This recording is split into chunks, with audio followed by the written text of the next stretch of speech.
Assalamualaikum warahmatullahi wabarakatuh. Kami akan mempresentasikan materi dari kelompok kami mengenai standar perencanaan irigasi, kriteria perencanaan bagian, parameter bangunan. Sebelum itu, saya akan memperkenalkan teman kelompok saya.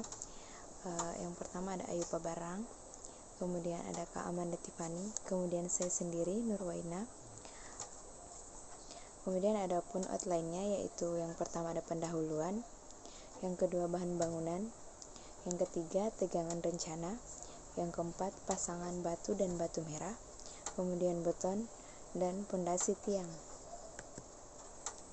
Langsung saja kita masuk pada pendahuluan. Kriteria perencanaan bangunan ini meliputi seluruh bangunan yang melengkapi saluran-saluran irigasi dan pembuang, termasuk bangunan-bangunan yang diperlukan untuk komunikasi, angkutan, eksploitasi, dan pemeliharaan. Kemudian di sini diberikan rekomendasi tipe-tipe pemakaian tipe-tipe bangunan yang lebih disukai. Rekomendasi ini didasarkan pada yang pertama ada kesesuaian dengan fungsi yang dibebankan bangunan, kemudian mudahnya perencanaan dan pelaksanaan, yang ketiga mudahnya operasional dan pemeliharaan, yang keempat biaya konstruksi dan pemeliharaan, yang kelima terbiasanya petugas operasi dengan tipe bangunan tersebut. Kemudian yang kedua ada bahan bangunan. Bahan-bahan bangunan yang cocok sudah diterangkan dengan jelas dalam bentuk persyaratan-persyaratan. Di bawah ini ada daftarnya. Yang pertama, PUBI 1982, yaitu Persyaratan Umum Bahan Bangunan Indonesia. Kemudian yang kedua ada SNI T15 1991 03, tata cara perhitungan struktur beton dengan bagian-bagian dari SNI T15 1991 03. Memberikan persyaratan bahan-bahan yang dipakai produksi beton dan tulangan seperti semen, agregat, zat tambahan, air, dan baja tulangan. Kemudian ada NI 7, syarat-syarat untuk kapur penggunaannya disesuaikan standar nasional Indonesia seperti spesifikasi kapur untuk stabilisasi tanah SNI 034147 1996. Spesifikasi kapur kembang untuk bahan bangunan SNI 036387 2000. Dan spesifikasi kapur hidrat untuk keperluan pasangan bata SNI 036378 2000. Kemudian ada NIS, peraturan semen Portland. Kemudian NI 10, bata merah sebagai bahan bangunan. Kemudian ada NI 5 atau PKKI 1961, peraturan konstruksi kayu Indonesia. Kemudian NI 13, peraturan batu belah. Kemudian yang ke-8 ada SII, Standar Industri Indonesia, adalah standar untuk berbagai bahan yang tersedia di pasaran Indonesia. Kemudian kita masuk pada berat volume. Berat volume yang akan digunakan untuk perhitungan perencanaan diberikan pada tabel 2.1, yaitu berat volume dalam tabel ini menurut PPI 1983 atau NI 18, Peraturan Pembebanan Indonesia untuk gedung. Seperti yang kita lihat pada tabel, di sini ada bahan dan berat volumenya. Seperti baja dengan berat volume 7.850 kg dan seterusnya. Kemudian tanah. Sistem klasifikasi tanah menurut Unified Soil Classification System. Unified Soil Classification System diperkenalkan oleh US Soil Conservation Service atau Dinas Konservasi Tanah di Amerika Serikat. Sistem ini digunakan untuk mengklasifikasi tanah untuk tujuan-tujuan teknik. Sistem ini didasarkan pada identifikasi tanah menurut ukuran partikel, gradasi, indeks plastisitas, dan batas cair. Gradasi dan ukuran partikel ditentukan dengan analisis saringan atau AYAK. Kemudian ada stabilitas lereng. Untuk pedoman pendahuluan perencanaan kemiringan tanggul dapat dipakai bilangan stabilitas Taylor. Untuk kemiringan-kemiringan yang lebih penting, dibutuhkan analisis yang lebih lengkap, yaitu dengan metode irisan Bishop atau Bishop Method of Slice. Metode irisan Bishop, cara yang lebih tepat untuk menentukan lereng tanggul adalah dengan menyelidiki keseimbangan massa tanah yang cenderung slip di sepanjang lengkungan permukaan bidang patahan atau lingkaran slip. Dengan cara mengadakan beberapa penyelidikan terhadap kemungkinan adanya permukaan patahan, maka permukaan slip yang paling berbahaya bisa ditemukan, yaitu permukaan yang faktor keamanannya mempunyai harga terendah. Kemudian, tinjauan teknik fondasi. Faktor keamanan dari suatu pondasi bangunan teknik sipil merupakan faktor yang sangat penting dalam tahap perencanaan suatu pondasi bangunan. Faktor lain yang harus dipertimbangkan adalah ekonomi dan tepat guna berhasil guna. Yang pertama ada penurunan, yaitu dari data-data lapisan tanah pondasi berupa nilai kemempatan CV, nilai konsolidasi CV, maka penurunan suatu pondasi dan lama waktu proses penurunan suatu pondasi dapat diketahui.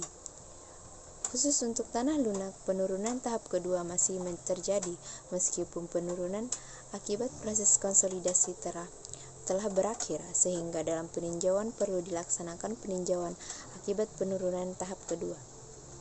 Kemudian yang kedua, daya dukung. Masalah daya dukung sangat erat sekali hubungannya dengan masalah penurunan suatu pondasi. Meskipun bangunan ini aman terhadap penurunan yang terjadi, namun belum tentu aman terhadap daya dukung karena tidak memenuhi faktor keamanan daya dukung yang ada.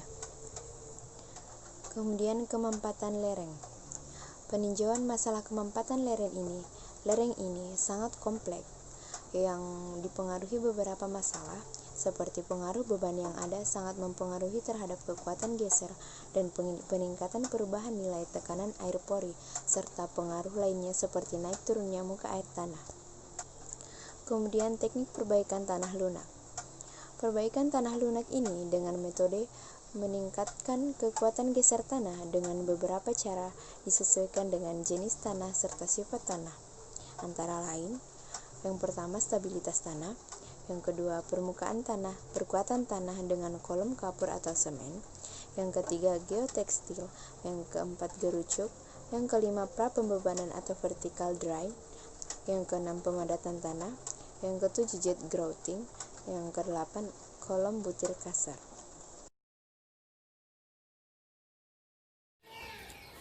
Assalamualaikum warahmatullahi wabarakatuh.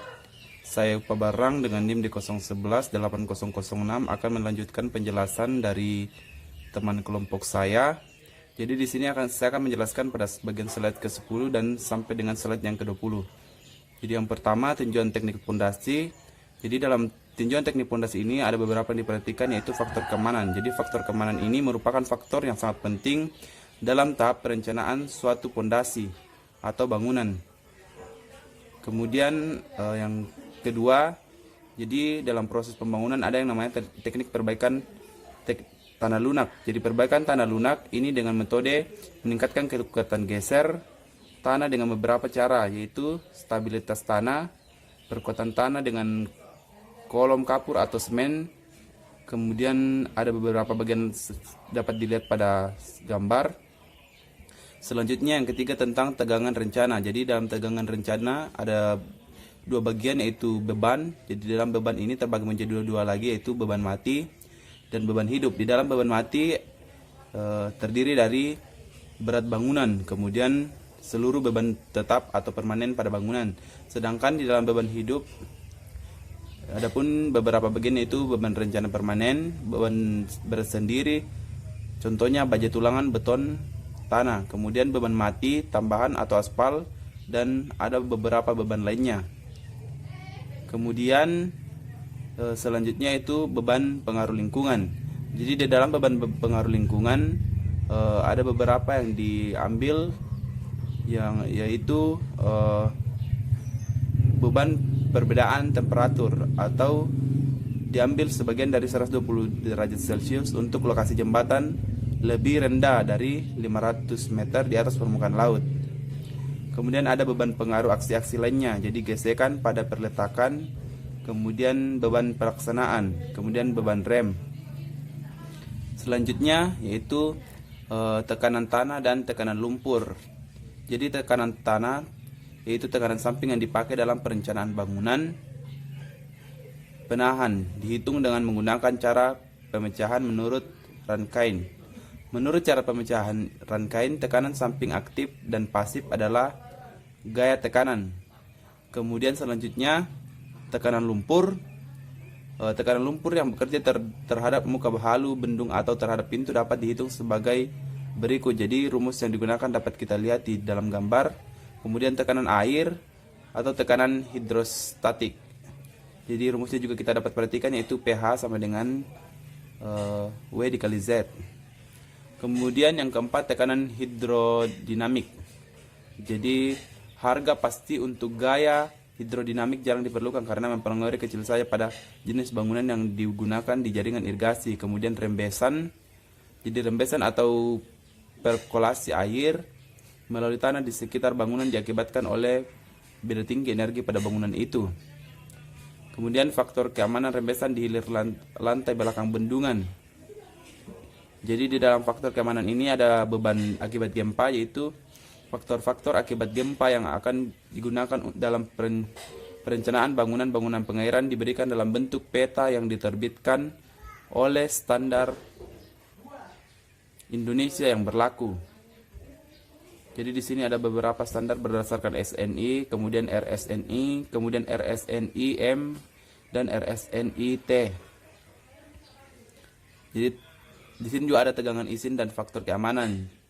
Kemudian yang terakhir tekanan tanah akibat gempa, yaitu yang pertama acuan normatif, kemudian tekanan tanah akibat gempa. Jadi tekanan tanah akibat gempa dapat dihitung dengan rumus, yaitu PEA sama dengan Y dikali KEA dikurang 2C dikali KEA tambah Q dikali KEA. Jadi mungkin sekian dari saya, dilanjutkan oleh teman kelompok saya. Terima kasih.